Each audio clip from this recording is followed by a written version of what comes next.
Have you ever looked at a marriage that seems blessed from the outside and still wondered what unseen forces brought two people together? Have you ever asked yourself whether a good spouse is a reward from destiny or a return from karma? Welcome back to the channel. Today we are going to explore a question that sits right at the intersection of love, fate, choice, and spiritual growth. Is getting a good spouse karma or destiny? And what is the core secret of Jyotish that can help you understand why certain relationships feel like peace while others feel like a lesson you keep repeating until you wake up? Let us start with a simple truth that can hold everything we discuss without turning it into superstition. Most people ask whether a spouse is karma or destiny because they want reassurance. They want to believe love is guaranteed, or they want to believe pain has meaning. But the deeper question is not only who you marry. The deeper question is what you become through marriage. Because in the most practical sense, karma is what you repeat and destiny is what you grow into. A spouse can be both. A spouse can arrive through karma and still become destiny when you both choose wisdom and compassion. A spouse can arrive through destiny and still become karma if you repeat unconscious patterns and turn love into a loop. Now let me tell you a story that will make this real. In this story, there is a man named Chiron. Chiron is not a mystic. He is not trying to be a spiritual influencer. He is an ordinary person who grew up believing love should be simple. Find a good person, work hard, stay loyal, build a home. That was the script he inherited. Then life happened. Chiron watched his parents stay together but not really meet each other. They lived like co-workers, managing bills and responsibilities. There was no obvious scandal, no huge betrayal, just a quiet distance that grew year after year. Chiron learned a subtle lesson without anyone teaching it directly. Marriage is stability, but not necessarily intimacy. Love is duty more than joy. Peace is silence more than truth. Chiron carried that lesson into adulthood and did not know he carried it. That is how karma often works. It hides inside what feels normal. When Chiron was in his late 20s, he met someone named Anaya. Anaya was warm, bright, and direct. She asked questions Chiron was not used to answering. What do you actually feel? What do you fear? What do you want your life to mean? Chiron liked her, and he also felt threatened by her clarity, because clarity demands honesty, and honesty demands you stop hiding. They dated and things moved quickly. Their families approved. Their friends smiled. People said they are a perfect match. Chiron felt relieved. Relief is a dangerous emotion when you confuse it with love. Relief often means your nervous system thinks it found safety. But safety can be based on familiar patterns, not necessarily healthy ones. They married. At first, Chiron felt lucky. Anaya was kind. She cared about his family. She supported his career. She tried to build a home that felt alive. But after a year, Chiron began to feel a strange pressure inside the relationship. Not because Anaya was doing something wrong, because Anaya kept inviting him into emotional presence. When she was upset, she wanted to talk. When she felt lonely, she wanted to be met. When she needed reassurance, she asked for it clearly. Chiron did not know how to respond. His childhood taught him to withdraw when feelings got intense. Silence had always been the safest tool in his family, so he used silence. Anaya tried harder. Chiron withdrew more. The loop began. This is where many people start asking the question, is my spouse my karma? Is this destiny? Why is it like this? Chiron did not ask those questions right away. He blamed stress. He blamed work. He blamed timing. But the truth kept returning. He was afraid of intimacy, not romance. Intimacy. Romance is easy for the ego. Intimacy requires truth. And truth is where karma lives. One day, Anaya said something that broke the illusion. She said, "I do not need perfection. I need presence. I married you to be with you, not to live beside you." Chiron felt defensive. He wanted to say he works hard. He provides. He is loyal. He does not cheat. He does not drink too much. He does not gamble. He does not do the obvious bad things. He wanted credit for being decent. But Anaya was not asking for decency. She was asking for a soul to show up. That night, Chiron could not sleep. He felt an old tightness in his chest. He felt the familiar urge to shut down and prove he is fine. But he also felt something else: shame. Shame is often the doorway to awakening when you do not run from it, because shame points to where you feel unworthy and where you have been hiding.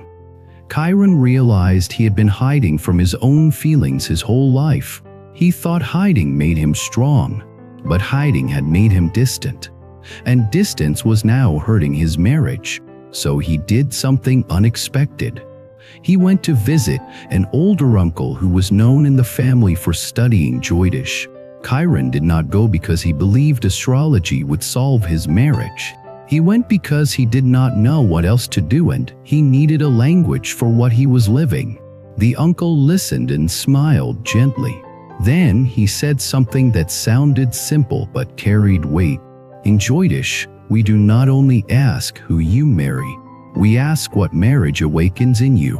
The chart shows tendencies. It shows karma you carry. It also shows your capacity to transform it.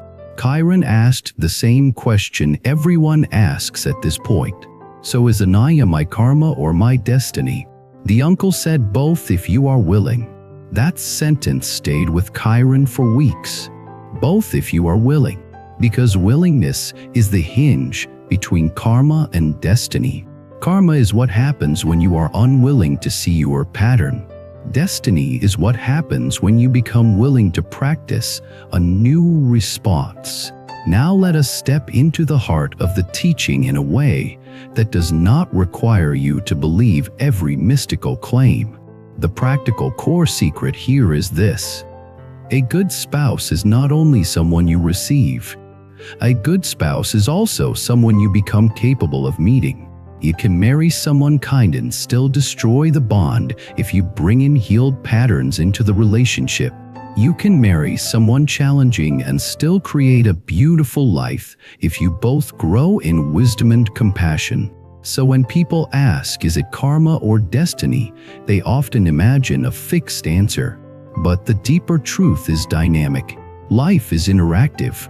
The kind of partner you attract is influenced by your inner state.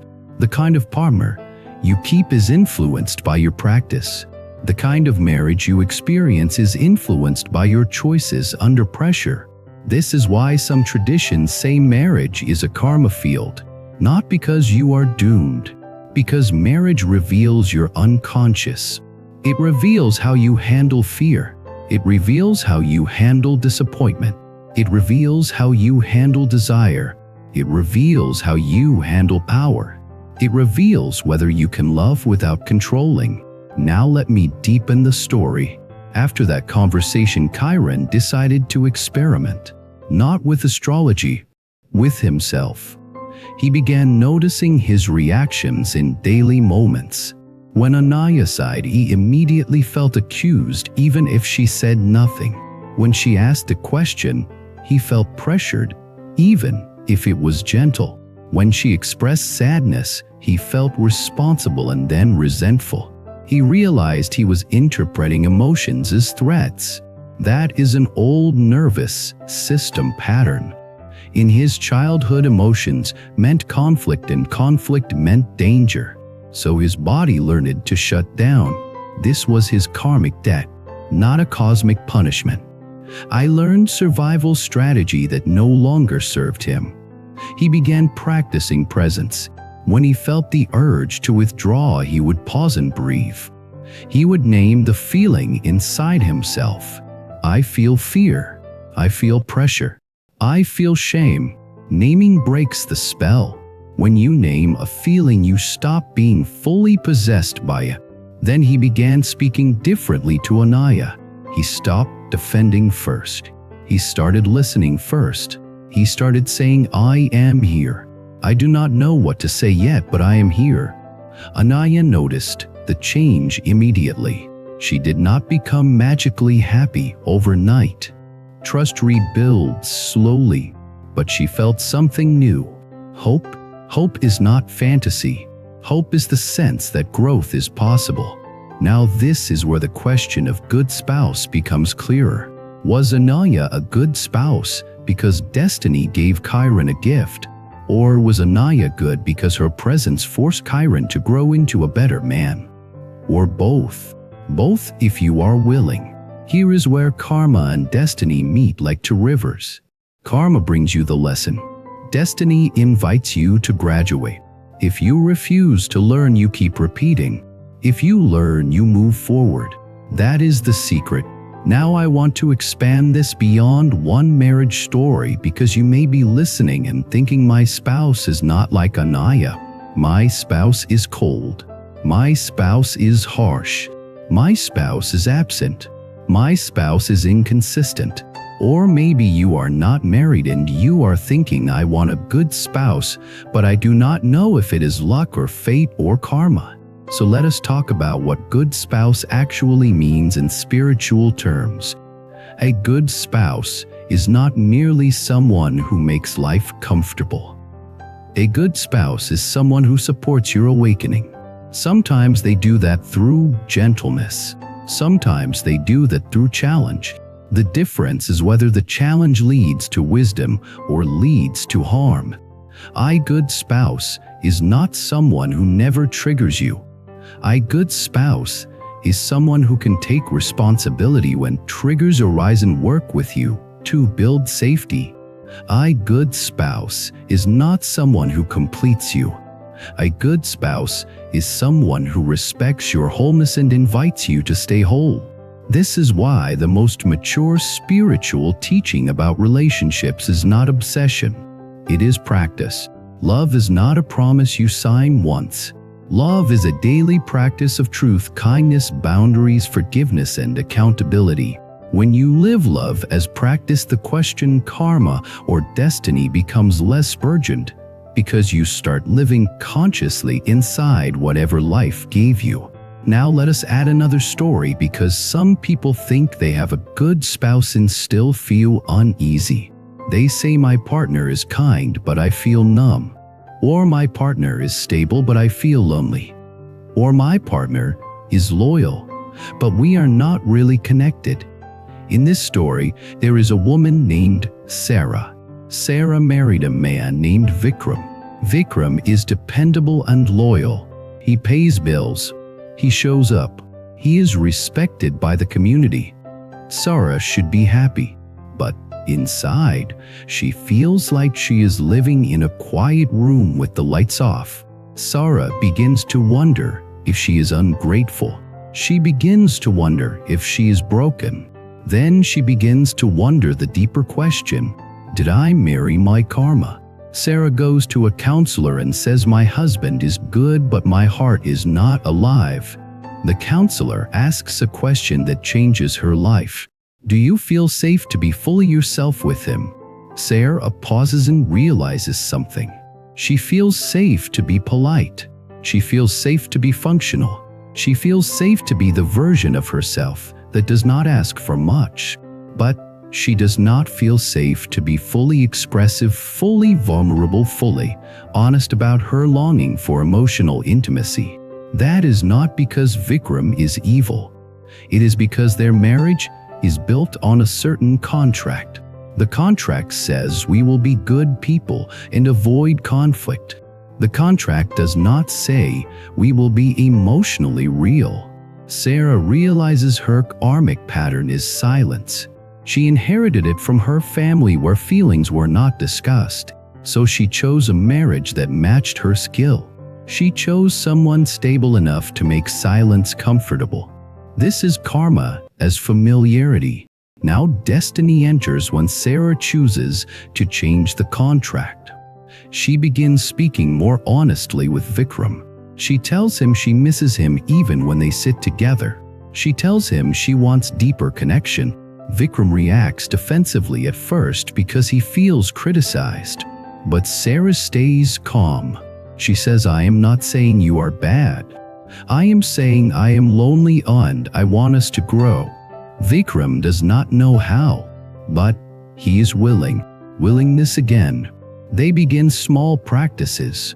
Sitting together without phones, asking each other real questions, listening without fixing, naming feelings without blame. Over months their marriage becomes warmer. Not perfect but alive. So is Vikram a good spouse by karma or destiny? He became a good spouse through willingness. And Sarah became a better spouse through courage. This is why the deepest truth about a good spouse is not fate. It is practice. Now let us address the hardest version of the question. What if your spouse is neither kind nor willing? Some people remain in relationships where there is disrespect, manipulation, chronic dishonesty, or cruelty. They ask, is this my karma so I must endure? No. Wisdom is not passive suffering. Compassion includes you. If you are being harmed, you deserve safety and support. Spiritual language should never be used to trap you in pain. Karma does not mean you must stay. Karma means you must learn. Sometimes the lesson is boundaries. Sometimes the lesson is leaving. Sometimes the lesson is refusing to normalize disrespect. Sometimes the lesson is learning that loyalty to yourself is not selfish. It is spiritual maturity. So when you ask, is a good spouse karma or destiny? I want you to hear this carefully. A good spouse is not a prize for being good. A good spouse is not guaranteed by any system. A good spouse is a relationship where both people choose consciousness. And if only one person chooses consciousness, the relationship may still teach you, but it may not become the life you hoped for. Now let us return to the Jyotish angle in a grounded way. People often use astrology to predict outcomes. Will I marry? When will I marry? Will my spouse be good? But the deeper and healthier use is self-knowledge. What patterns do I bring into partnership? Where do I cling? Where do I avoid? Where do I seek control? Where do I fear intimacy? Where do I sacrifice too much? Where do I refuse vulnerability? If a tool helps you see those patterns, then it helps you heal karma. And when you heal karma, you change destiny. That is the spiritual logic. Destiny is not a fixed movie. Destiny is the direction that opens when you become more conscious. You do not need any chart to know this. You can test it in daily life. When you act from fear, you create fear-based outcomes. When you act from wisdom, you create wiser outcomes. When you act from compassion with boundaries, you create relationships that are safer. So the core secret is not prediction. The core secret is transformation. Now I want to speak about a confusion that many people carry. They think a good spouse means no conflict. But conflict is not the enemy. Avoiding conflict at all costs often creates a colder marriage. The real question is how you handle conflict. Do you punish each other? Do you withdraw? Do you attack? Do you manipulate? Or do you communicate honestly, apologize, repair, and learn? A good spouse is not one who never hurts you. A good spouse is one who can see the hurt, take responsibility, and repair with sincerity. This is why karma is so involved. Karma is how you respond when you are hurt. Do you repeat the family pattern? Or do you choose a new response? That choice is destiny. Now let us go back to Kiran and Danoya because their story has a part many people need. One day, years later, they face a major challenge. Kiran loses his job unexpectedly. Stress rises. Fear rises. The old pattern wants to return. Kiran wants to withdraw and pretend he is fine. Anaya feels anxious and wants reassurance. This is a karmic pressure test. Under stress we revert, but they have practiced. Chiron tells Anaya the truth. I am scared. I feel shame. I feel like I failed. Anaya listens and says, I am scared too, but we are together. We will make a plan. They do not avoid the discomfort. They meet it. This is marriage as spiritual practice. They learn humility. They learn teamwork. They learn patience. They learn trust. They learn to hold each other without controlling. Over time, Chiron finds new work. But the real success is not the job. The real success is that the crisis did not destroy their connection. It deepened it. So was Anaya a good spouse? Yes. Was it karma? Yes, because it revealed Chiron wound. Was it destiny? Yes, because they chose growth. This is the answer in its clearest form. Now I want to offer you a reflection that you can carry. If you want a good spouse, ask not only who should I find, ask who must I become to be capable of receiving and giving healthy love. If you are already married, ask, not only is my spouse my fate, ask what lesson is this marriage offering me right now? Is it patience? Is it honesty? Is it boundaries? Is it forgiveness? Is it courage? Is it presence? Whatever the lesson is, meet it with wisdom. Wisdom does not mean staying silent. Wisdom means choosing the action that reduces harm and increases truth. And compassion means you do it without turning cold. Now I want to close with something that might feel simple, but can change your whole relationship with this question. Stop asking whether you are lucky. Start asking whether you are awake. Because luck can change. Awareness can grow. And when awareness grows, the quality of love you experience changes. Even if you cannot change the other person, you can change the pattern inside you. And when you change the pattern, you change the path. That is karma transforming into destiny. Thank you for being here with me today. I want to hear your story. Do you believe a good spouse is karma, destiny, both, or something else? Have you experienced a relationship that felt like a lesson? Have you experienced one that felt like peace? Share your experience in the comments, in your own words. If you want more conversations about awakening wisdom, karma, compassion, and conscious relationships, subscribe to the channel, like the video, and stay connected by commenting so this community can learn together. I will see you in the next one.